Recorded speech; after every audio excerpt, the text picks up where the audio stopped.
अब हम आते हैं किसके बारे में, एससीईआरटी के बारे में। एससीईआरटी जो है वो क्या है, एक तरह से जैसे एनसीईआरटी की हम बात करते हैं, एनसीईआरटी बिल्कुल उसी का ही कहना चाहिए कि एक छोटा रूप है जो कि नेशनल हो जाता है जब एन की बात करते हैं हम, राष्ट्रीय स्तर पर, है ना। और जब हम राज्य स्तर की बात करते हैं तो वो आ जाता है एससीईआरटी के अंतर्गत, जो केवल एक राज्य की बात करता है। अब यहाँ पर स्टेट एससीईआरटी के काम वही सारे रहते हैं जो एनसीईआरटी के रहते हैं। क्या क्या रहते हैं एससीईआरटी और एनसीईआरटी में, क्या डिफरेंस है? कोई डिफरेंस नहीं है, जो ऑब्जेक्टिव्स एनसीईआरटी के हैं वही इसके हैं। तो क्या क्या है इनको हम चेक कर लेते हैं। यहाँ पर क्या है, तो देखिए, to conduct teacher education courses, teacher education के जो कोर्सेज होते हैं उनको कंडक्ट करना। कौन कौन से कोर्सेज होते हैं? बीएड, ठीक है, आपका बीटीसी या फिर बीएलएड भी होता है ना। हालांकि ये डिस्ट्रिक्ट लेवल पर भी देखे जाते हैं। इसके साथ साथ में एमएड भी होता है जो कि मास्टर लेवल पर देखा जाता है। इन सारे ही प्रोग्राम को, टीचर एजुकेशन के प्रोग्राम को कंडक्ट करना। फिर उसके बाद में conduct short term training program, कई सारे ट्रेनिंग प्रोग्राम्स ऐसे होते हैं जो छोटे समय के लिए किए जाते हैं, उसको भी ट्रेन करना। फिर इसके बाद में to promote educational research and surveys, educational research और सर्वेस को प्रमोट करना। इसके बाद में to organise seminars and conference, seminar और कॉन्फ्रेंस को ऑर्गेनाइज करना। सेमिनार और कॉन्फ्रेंस में यदि हम बेसिकली डिफरेंस देखें तो क्या होता है, सेमिनार छोटे स्तर पर होता है, ठीक है, और कॉन्फ्रेंस जो होती है वो लार्ज होती है। बहुत सारे इसमें कहना चाहिए एक्सपर्ट्स आते हैं जो कॉन्फ्रेंस में आते हैं, नेशनल लेवल पर होती है, इंटरनेशनल लेवल पर होती है। सेमिनार उसका छोटा स्वरूप होता है। अगर वर्कशॉप की बात की जाती है, वर्कशॉप से के बारे में भी पूछा जाता है, इसमें प्रैक्टिकली आपको कुछ सिखाया जाता है। वर्कशॉप 1 से 7 दिन तक की भी हो सकती है, जिसमें किसी स्किल के बारे में सिखाया जाता है, स्किल को समझाया जाता है और आपसे फिर उसका फीडबैक भी लिया जाता है, ठीक है। तो ये विशेष अंतर जो है वो आपको समझ में आना चाहिए। ये सारी ही चीजें ऑर्गेनाइज करने का काम एससीईआरटी करती है, लेकिन ये ध्यान में रखिएगा एससीईआरटी जो है वो राज्य स्तर पर काम करती है, ठीक है, स्टेट लेवल पर काम करती है, ठीक है ना। अब फंक्शंस की बात कर ली जाए तो फंक्शंस में हमने यहाँ पर देखा क्या है, to assist the government state formulating academic policies. जब जो पॉलिसीज गवर्नमेंट बनाती है उसको असिस्ट करना, उसकी प्लानिंग करना और किस तरीके से स्कूल लेवल पर इसको इम्प्रूव किया जा सकता है इसके बारे में काम करना, ठीक है। नेक्स्ट आ जाता है to design pre service and in service. Pre service और इन सर्विस जो कोर्सेज होते हैं उसको डिजाइन करना और उसके साथ में उसको प्रमोट करना। प्रमोट करने का मतलब क्या हो जाता है कि आपका जो स्कूल लेवल है उस पर कैसे काम करना है, आईसीटी के साथ में किस तरीके से काम करना है, कैसे इस प्रोग्राम को रन करना है, इसका काम ये करती है। टू इसके बाद में है to perform any other duties and responsibilities to be assigned by government forms time to time in academic matter, ठीक है। जो पॉलिसीज होती हैं, रिस्पॉन्सिबिलिटीज होती हैं, उसको किस तरीके से परफॉर्म करना है इसके बारे में भी ये काम करते हैं। फिर क्या है, to impart in service training to the teachers and pre service for higher secondary school.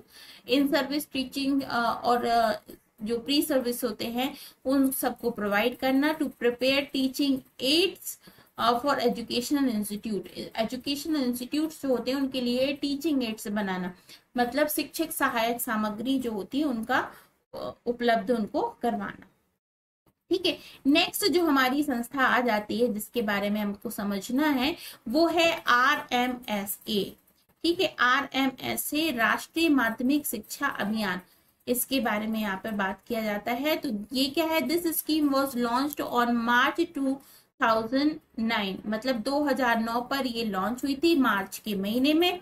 ये आपको याद रखना है, इससे संबंधित प्रश्न पूछा जा सकता है। With the objective to enhance access to secondary education, secondary education को इनहेंस करने के लिए and to promote its quality. जो सेकेंडरी एजुकेशन है, माध्यमिक जो शिक्षा है उसको बढ़ाने के लिए और उसकी क्वालिटी को इम्प्रूव करने के लिए संस्था का निर्माण किया गया था। ठीक है, अब implementation of this scheme started in 2009-10 2009-10 का जो कार्यकाल था, इसमें इसकी इम्प्लीमेंटेशन के बारे में बात की गई थी। और इसमें इसके तहत इनका जो रेट था वो क्या था, 75% को लेकर आना, अचीव करना, जो कि उस वक्त था 52.26%। मतलब 52.26% से ये 75% तक लेकर आए थे। और उसके बाद में this scheme providing secondary school with in the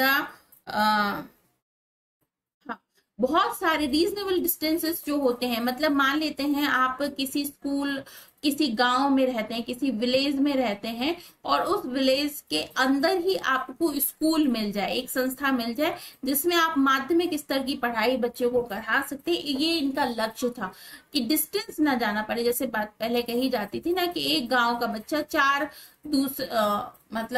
बहुत सारा डिस्टेंस क्लियर कवर करके किसी दूसरे गांव में जाकर पढ़ाई करता है।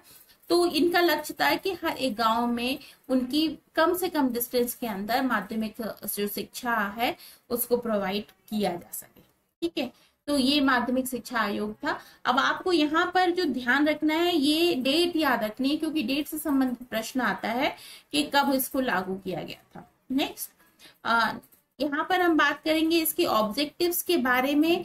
तो यहाँ पर ऑब्जेक्टिव्स क्या है, मतलब उद्देश्य, किन उद्देश्यों को लेकर ये काम करती है। तो क्वालिटी एजुकेशन को प्रमोट करना सबसे बड़ी बात है, कि जो एजुकेशन की क्वालिटी है ना उसको इम्प्रूव करना। जैसे बात कही जाती है ना कि जो सरकारी जो स्कूल्स होते हैं उसमें एजुकेशन की क्वालिटी अच्छी नहीं है, या फिर जो प्राइवेट स्कूल्स भी होते हैं वो क्या है कि स्कूल का जो मानदंड होता है उसको फॉलो नहीं करते हैं। तो इन सारी चीजों को आगे बढ़ाना ये काम होता है। इसके बाद में इस चीज पर काम करना और इसकी क्वालिटी को इम्प्रूव करना इसका काम होता है। यहाँ पर क्या है, to confirm the prescribed norms, removing gender, socio-economic disabilities, barriers, providing universal access to secondary level of education by 2070। 2070 तक का लक्ष्य रखा गया था कि ये बहुत अच्छा कार्य करके दे। ठीक है, by the end of 12th 5-year plan, मतलब 12वीं जो पंचवर्षीय योजना है उसके खत्म होने तक, to achieving universal retention by 2020। मतलब इनके जो लक्ष्य थे उनका था कि 2020 तक आप पूरी जो पंचवर्षीय योजना होगी 10-12वीं, उसमें आप ये लक्ष्य प्राप्त करें। ठीक है, अब important physical facility providing under the scheme, कौन कौन सी स्कीम जो प्रॉपर फैसिलिटीज हैं वो प्रोवाइड की जाती हैं। एडिशनल क्लासरूम, ठीक है, आपको अगर क्लासरूम की कमी आ रही है तो एडिशनल क्लासरूम प्रोवाइड किए जाएंगे। लेबोरेटरीज बहुत जरूरी होती है स्कूलों में, लेबोरेटरीज प्रोवाइड करना, उसके अंदर जो इक्विपमेंट्स होते हैं, केमिकल्स होते हैं, इनको प्रोवाइड करना। लाइब्रेरीज प्रोवाइड करना, बनवाना। आर्ट्स एंड क्राफ्ट रूम भी बनवाना, टॉयलेट बनवाना स्टूडेंट्स के लिए, ड्रिंकिंग वाटर को प्रोवाइड करना। इसके बाद में जो अगर स्टूडेंट्स ऐसे हैं जो काफी दूर रहते हैं उनके लिए रेसिडेंशियल हॉस्टल्स प्रोवाइड करना। टीचर्स के लिए भी, जैसे मान लेते हैं नवोदय विद्यालय हैं, तो आपने देखा होगा कि वो रिमोट एरियाज में होते हैं, तो स्टूडेंट्स के साथ साथ में टीचर्स भी वहां पर रहते हैं, तो उनके लिए उनके एकोमोडेशन की व्यवस्था करना ताकि वो वहां पर अच्छे से रहकर अपना कार्य कर पाए। फिर इसके बाद में नेक्स्ट क्या आता है, नेक्स्ट है हमारा कि फिर अपॉइंटमेंट ऑफ एडिशनल टीचर्स। ठीक है, एडिशनल टीचर्स को प्रोवाइड करना। रेशियो होगा जो रिड्यूस पीआरटी टू 30:1। फिर आ जाता है focus on science, maths and English education, इन सब पर फोकस करना ताकि एजुकेशन की जो क्वालिटी है उसके साथ साथ में वैरायटी भी मिल पाए। ठीक है, इन सर्विस जो ट्रेनिंग सिस्टम्स होते हैं, ट्रेनिंग प्रोग्राम्स होते हैं, उसको ऑर्गेनाइज करना। जैसे कि जो टीचर्स ऑलरेडी हैं उनको भी स्किल्ड करने के लिए प्रोग्राम्स बनाना, साइंस लेबोरेटरीज का निर्माण करना, आईसीटी इनेबल एजुकेशन करना, मतलब इंफॉर्मेशन कम्युनिकेशन टेक्नोलॉजी को इम्प्रूव करना स्कूल्स में, करिकुलम रिफॉर्म करना, करिकुलम को टाइम टाइम पर रिफॉर्म करना, और उसके साथ साथ में teaching learning reform, teaching learning की व्यवस्था जो है उसे भी आगे बढ़ाना। क्लियर। नेक्स्ट आ जाता है इसके बाद में important equity intervention provide in the scheme. अब क्या क्या स्कीम प्रोवाइड करती है? Special focus on micro planning, जो कि माइक्रो टीचिंग होती है उसको आपको प्रोवाइड करना है। इसके बाद में परफॉर्मेंस को इम्प्रूव करना है, जो परफॉर्मेंस के एरियाज हैं उसको भी करना है। जैसे कि आप जानते हैं हमारे यहाँ अलग अलग कैटेगरीज के स्टूडेंट्स होते हैं, उनकी कैटेगरीज वाइज आप माइनॉरिटी हो चाहे SC ST हो, उनको भी प्रमोट करना कि वो स्कूल एजुकेशन में आए और वो स्कूल में प्राप्त करें शिक्षा। स्पेशल एनरोलमेंट, अगर कोई स्पेशल एनरोलमेंट की आवश्यकता हो तो वो भी प्रोवाइड करना। मोर female teachers in the school, महिला शिक्षकों की भर्ती करना ज्यादा से ज्यादा। और उसके बाद में टॉयलेट्स बनना जरूरी है। जैसा कि आपने जानते हैं कि स्टूडेंट्स में कुछ गर्ल्स होती हैं और कुछ बॉयज होते हैं, तो दोनों के लिए सेपरेट टॉयलेट हो, ऐसा ना हो कि गर्ल्स जो हैं वो परेशान हो रही हैं। इस सब की व्यवस्था करने का काम ये करते हैं। इम्प्लीमेंटेशन की अगर बात की जाए, यहाँ पर जो implementation of mechanism of the scheme, यहाँ पर जो बात की जाती है, the scheme is being implemented by the state government, society establish for implementation of the scheme. यहाँ पर ये जो कार्य है स्टेट गवर्नमेंट के द्वारा प्रोवाइड करते हैं कि ज्यादा से ज्यादा जो स्कीम है उसका इम्प्लीमेंटेशन, मतलब उसको अप्लाई किया जा सके। ठीक है। अब यही जो संस्था हमने अभी बात करी थी, ये हमने करी थी SCERT की बात, यही जो संस्था है अब ये NCERT की अगर हम बात करें तो ये राष्ट्रीय स्तर पर होती है। ठीक है, राष्ट्रीय स्तर पर मतलब आपके देश स्तर पर, और देश स्तर पर जब काम किया जाता है तो पूरा देश हमारा जो है ये इसके अंतर्गत आ जाता है ना। तो पूरे देश को कश्मीर से लेकर कन्याकुमारी तक और यहाँ गुजरात से लेकर आसाम तक ये सारी जोन में बांट दिया जाता है। जैसा कि आप जानते हैं north zone, south zone, east zone, west zone आता है। इसके दौरान आपकी जो पूरी शिक्षण व्यवस्था है उसको बांटा जाता है और वहां पर ये सारी फैसिलिटी जिनके बारे में अभी हमने बात करी वो प्रोवाइड कराई जाती है। ठीक है, इसका जो ओरिजिन है 1961 में हुआ था, तो वो आपको ध्यान में रखना है। और सिग्निफिकेंस देखा जाए तो वही सारे सिग्निफिकेंस है जो अभी हमने बात करी थी। करिकुलम का निर्माण जो है बहुत इंपॉर्टेंट इसका सिग्निफिकेंस है, जो आप सिलेबस पढ़ते हैं उसका निर्माण करना और उसको सारे ही स्कूल्स में लागू करवाना इनका काम होता है। ठीक है, इसके बाद और भी हम देख लेते हैं। ऑब्जेक्टिव्स की बात कर ली जाए तो ऑब्जेक्टिव्स में क्या आता है? To launch organise and strengthen research work. आपको आपका जो रिसर्च वर्क है उसको स्ट्रेंथ देना, ज्यादा से ज्यादा रिसर्च वर्क्स हों, प्रोग्राम्स ऐसे चलाए जाएं जो कि रिसर्च करते हों कि स्कूल एजुकेशन को जो है वो किस तरीके से आप आगे बढ़ा सकते हैं, ज्यादा से ज्यादा स्टूडेंट्स का एनरोलमेंट बढ़ा सकते हैं। ठीक है, इसके बाद में to ensure the success of the process a good number of circular learning materials and brought out by the NCERT। आपको इंश्योर करना है कि जो भी आपके द्वारा प्रोवाइड मटेरियल स्कूल तक पहुंच भी रहा है नहीं, और अगर पहुंच रहा है तो उसका इस्तेमाल भी हो रहा है नहीं। ठीक है, to arrange the pre service and in service higher level पर। आप जहां पे भी देखें तो जो प्री सर्विस की जरूरत हो तो प्री सर्विस या फिर इन सर्विस हो, इनको प्रोवाइड करने का काम भी NCERT करती है। तो ये इम्पोर्टेंस इसका है। वही काम जो भी हमने एससीईआरटी के देखे थे वही सब एनसीईआरटी बनाती है।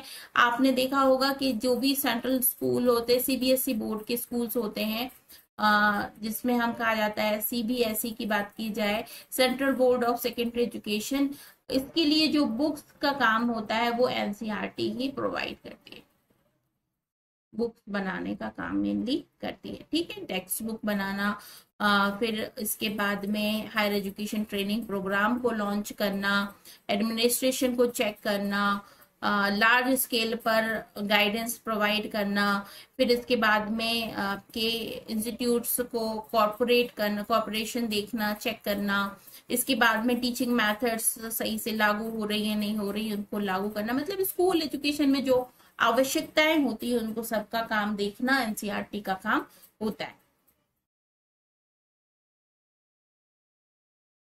ठीक है, तो ये था आज का हमारा सेशन। आई होप आपको क्लियरली समझ में आया होगा इन एजेंसीज के बारे में। बहुत इंपॉर्टेंट है ये एजेंसी। अगर आप नेट की तैयारी कर रहे हैं उसके लिए, अगर आप टेट की तैयारी कर रहे हैं उसके लिए, अगर आप बीएड या एमएड के स्टूडेंट हैं उसके लिए, सभी के लिए क्वेश्चंस इसमें से पूछे जाते हैं। तो बहुत ही इंपॉर्टेंट है, आपको क्लियरली फील कि आपको ये समझ में आएगा। नहीं अगर आया है तो आप मुझे कमेंट सेक्शन में क्वेश्चन पूछ सकते हैं बेझिझक, और अगर फिर भी आपका कोई क्वेरी आता है तो आप मुझे इस नंबर पे कांटेक्ट कर सकते हैं। हमारे टेलीग्राम चैनल पर आप जुड़ जाएं तो ये जो पढ़ाया मैंने नोट्स मैं उसमें सेंड कर दूंगी। और इसके अलावा पेपर 1 की प्रिपरेशन के लिए, नेट की प्रिपरेशन के लिए, यूपीएचएससी जैसे असिस्टेंट प्रोफेसर के जो एग्जामिनेशन होते हैं उनकी प्रिपरेशन के लिए, सेट एग्जामिनेशन और सीटेट जैसे एग्जामिनेशन की प्रिपरेशन करने के लिए आप हमारे साथ में रेगुलरली जुड़ सकते हैं। यहाँ पर मैं फ्री ऑफ कॉस्ट सारे सेशंस करवाती हूँ। ठीक है, और इसके साथ में हमारा जो एप्लीकेशन है वो एप्लीकेशन आप जरूर डाउनलोड कर लीजिए, क्योंकि एप्लीकेशन में वो सारी चीजें आपको मिल जाएंगी जो कि संभव नहीं होता है कि आपको यूट्यूब चैनल पर मिल जाए। जैसे कि टेस्ट सीरीज है, आप प्रिपरेशन करना चाहते हैं तो टेस्ट सीरीज बहुत जरूरत होती है कि आपके पास में प्रैक्टिस करने के लिए क्वेश्चन सेट मिल जाएं और साथ ही साथ में डिस्क्रिप्शन के साथ में मिल जाए। तो आप हमारे एप्लीकेशन को डाउनलोड करें, इससे हर एक सब्जेक्ट की आपको यहाँ पर टेस्ट सीरीज मिल जाएगी जो कि आपके प्रिपरेशन के लिए बहुत जरूरी है। एप्लीकेशन कैसे आप डाउनलोड कर सकते हैं, आप प्ले स्टोर में सिंपली टाइप कीजिएगा सेल्फ लर्निंग तो मिल जाएगा। नहीं अगर मिल रहा है तो डिस्क्रिप्शन बॉक्स जैसे आप देखेंगे वहां पे टेलीग्राम इसका जो सेल्फ लर्निंग एप्लीकेशन का लिंक मिल जाएगा दोनों ही यूजर्स के लिए, चाहे आप एंड्रॉइड फोन यूजर्स हो या फिर आप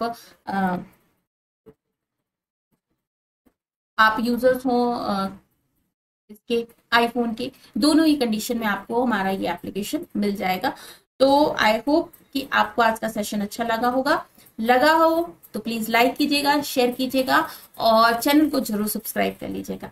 wish you all the very best. आपको आने वाले एग्जाम में सक्सेस मिले, इसके लिए आप मेरी तरफ से शुभकामनाएं। कल फिर मिलती हूँ, तब तक के लिए बाय बाय।